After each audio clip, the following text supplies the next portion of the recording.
আসসালামু আলাইকুম দর্শক, পিঠাপুলির আয়োজনে নতুন আরও একটা রেসিপিতে সবাইকে স্বাগতম।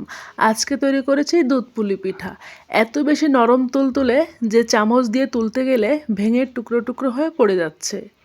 এই রকম নরম তুলতুলে দুধ চিতই পিঠা তৈরি করতে আমি কোনো রকম চালের গুঁড়া ব্যবহার করিনি, শুধুমাত্র আটা দিয়েই তৈরি করেছি।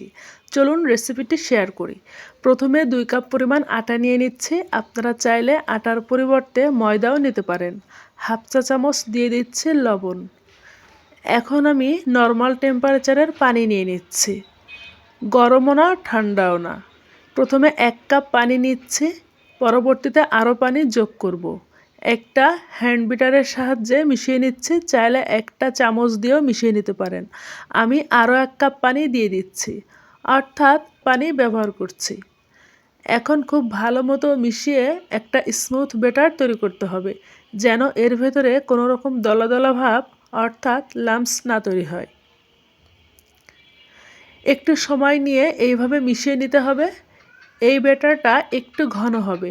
নর্মাল চিতই পিঠার যে ব্যাটারটা হয় শুকনা চালের গুঁড়ার, তার থেকে অনেকটাই ঘন হবে।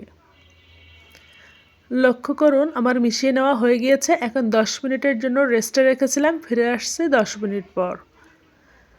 এখন আমি এর ভেতরে মিশিয়ে নিচ্ছি 1 টেবিল চামচ বেকিং পাউডার, অর্থাৎ 3 চা চামচ পরিমাণ। বেকিং পাউডারের জন্য পিঠাটা অনেক বেশি সফট হবে। আমি একটা ডিমও মিশিয়ে নিয়েছি, দুর্ভাগ্যবশত ভিডিওটি কাটা পড়েছে। ডিমটা মিশিয়ে নেওয়ার পরে ব্যাটারটা আরও কিছুটা পাতলা হয়েছে, ঠিক এই রকম ঘনত্ব হবে। এখন আমি চলে যাচ্ছি চুলায় পিঠাটা তৈরি করার জন্য। চুলায় একটা প্যান বসিয়ে দিয়েছি। প্যানটা হালকা গরম করে এর ভেতরে 1 চামচ ব্যাটার দিয়ে দিচ্ছি। কোনো রকম ছড়ানোর প্রয়োজন নেই, আপনা আপনি ব্যাটারটা ছড়িয়ে যাবে।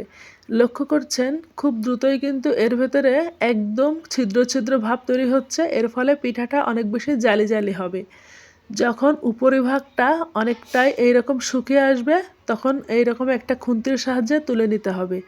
ননস্টিক প্যানে তৈরি করলে এটা আপনা আপনি উঠে আসবে। তারপরেও যদি আপনাদের মনে হয় খুব ভালো মতো পিঠাটা উঠে আসছে না, তাহলে সামান্য তেল ব্রাশ করে নিতে পারেন প্রতিবার পিঠাটা উঠিয়ে নেওয়ার পর। আমার রেসিপিগুলো যদি আপনাদের ভালো লেগে থাকে, তাহলে চ্যানেলটি সাবস্ক্রাইব করার অনুরোধ রইল। যারা অলরেডি সাবস্ক্রাইব করে রেখেছেন তাদেরকে অসংখ্য ধন্যবাদ। সবগুলো পিঠা তৈরি করা হয়ে গিয়েছে। লক্ষ্য করুন পিঠাটা কতটা জালি জালি তৈরি হয়েছে। এর নিচের সাইডটা অনেক বেশি জালি জালি ভাব হয়েছে। আমি একটা পিঠা ছিঁড়ে দেখাচ্ছি। চাইলে এই পিঠাটা যে কোনো ঝাল ভর্তা আইটেম অথবা মাংস দিয়েও পরিবেশন করতে পারেন। আমি আজকে দুধ চিতই তৈরি করব, এজন্য চুলায় নিয়েছি 2 কাপ, অর্থাৎ হাফ লিটার পরিমাণ দুধ। 2 চামচ দুধ আমি একটা বাটিতে তুলে রাখছি। বাকি দুধের ভেতরে 1 চিমটি লবণ দিয়ে দিচ্ছি স্বাদের ব্যালেন্সের জন্য। আর মিষ্টির জন্য দিয়ে দেব 1/4 কাপ পরিমাণ চিনি। চিনির পরিমাণ একটু কম করে দিচ্ছি, পরবর্তীতে গুড় অ্যাড করব। এখন মিশ্রণটা নেড়েচেড়ে আমি ফুটানোর জন্য অপেক্ষা করছি। এর মাঝে যেই দুধটা আমি তুলে রেখেছিলাম, সেই দুধে আমি গুড় মেশাবো। আমি 1/4 কাপ মতো গুড় নিয়েছি এবং হাত দিয়ে খুব ভালো মতো মিশিয়ে নিচ্ছি। এই গুড়টা আমি সরাসরি দুধের মালায় দিয়ে জাল করছি না, এতে করে দুধটা ছানা কেটে যাওয়ার সম্ভাবনা আছে। এজন্য আলাদা একটি বাটিতে দুধের সাথে মিশিয়ে নিচ্ছি এবং এই মিশ্রণটা পরবর্তীতে চুলাটা নিভিয়ে দেওয়ার পর যোগ করব। এতে করে দুধে কোনো রকম ছানা কাটবে না। আমার সেই দুধের মালাইয়ের ভেতরে বলক চলে এসেছে। এখন এর ভিতরে দিচ্ছি ফ্রেশ কোরানো নারকেল। দুধ চিতইয়ে নারকেল দিলে এর স্বাদটা কয়েক গুণে বেড়ে যায়। আমি 1/4 কাপ মতো নারকেল কোরানো দিয়ে নেড়েচেড়ে আরও একবার বলক তুলে নিচ্ছি। মালাইটা ঘন করার কোনো প্রয়োজন নেই। নারকেল দেওয়ার পর ভালো মতো বলক তুলে নিয়ে চুলাটা আমি নিভিয়ে দেব। বলক চলে এসেছে, এখন চুলাটা আমি নিভিয়ে দিচ্ছি। এই পর্যায়ে সেই গুড়ের মিশ্রণটা আমি এর ভেতরে যোগ করছি। আমি আর জাল করব না। আমার কিন্তু যে মালাইটা, দুধ চিতইয়ের মালাইটা পুরোপুরি রেডি। এখন এই গরম গরম মালাইটা আমি পিঠার উপরে দিয়ে দেব। এই মালাইটা সোক করতে খুব বেশি সময় লাগবে না, ইনস্ট্যান্ট এটা পরিবেশন করা যায়।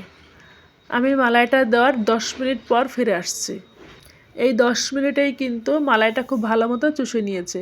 আমি একটা পিঠা চামচ দিয়ে তুলতে যাচ্ছিলাম কিন্তু এত বেশি নরম যে ভেঙে যাচ্ছে।